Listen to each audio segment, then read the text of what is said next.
everything that we do every day is centered around food.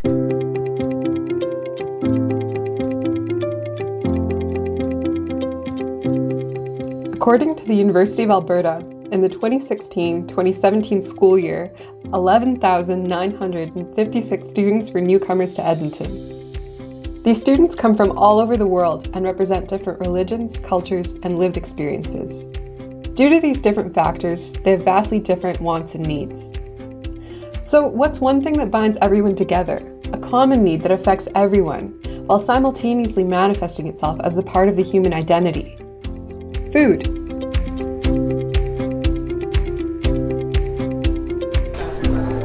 So this is my favorite food, pap.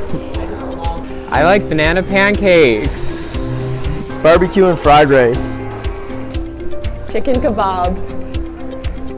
Naleshnika and parehe.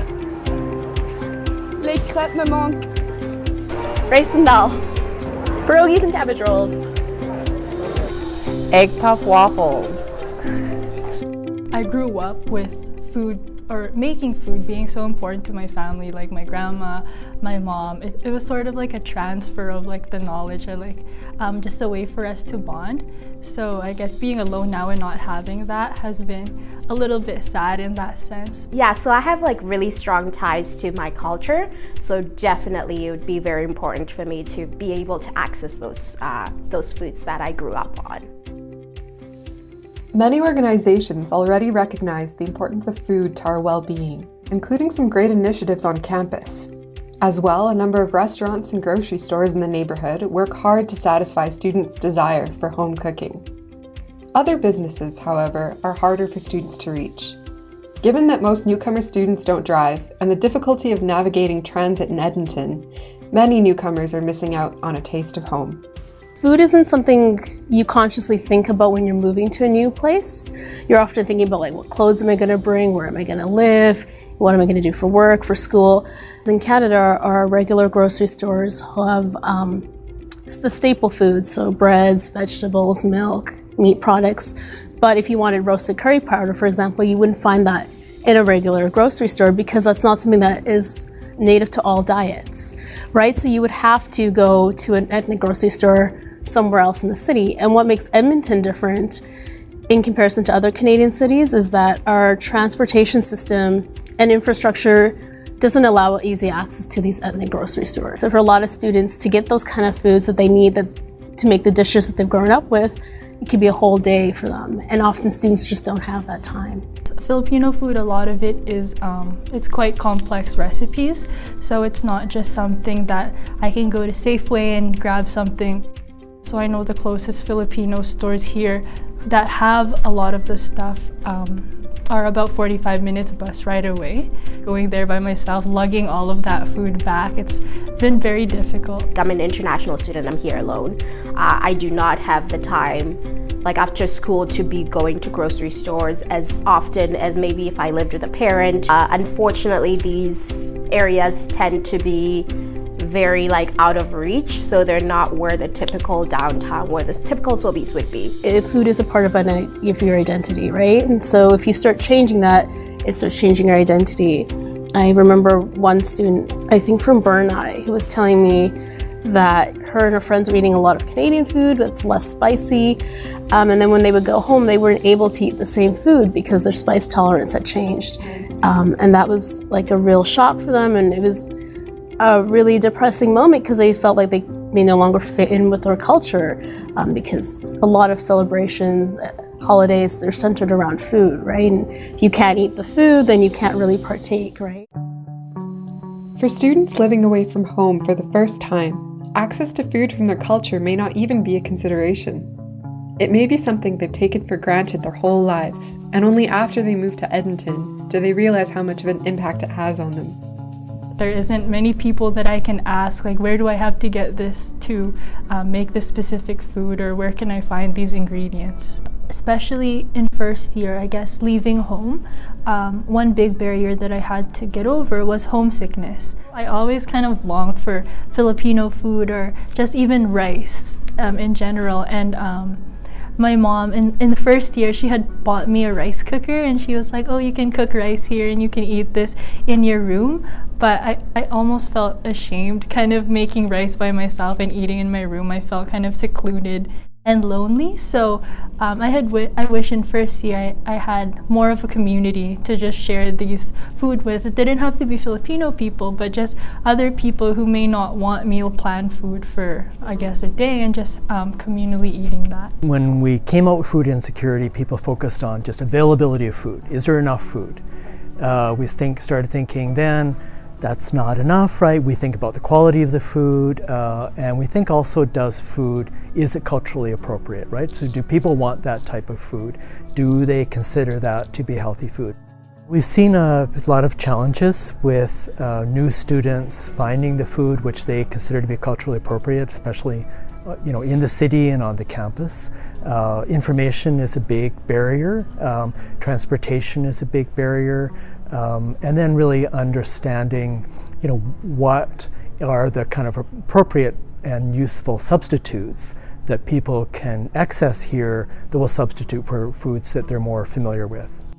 We're a very diverse city, and our student body, sure, there's a lot of international students, but there's also many of us who have been a first generation to go to university, or are the children of immigrants as well.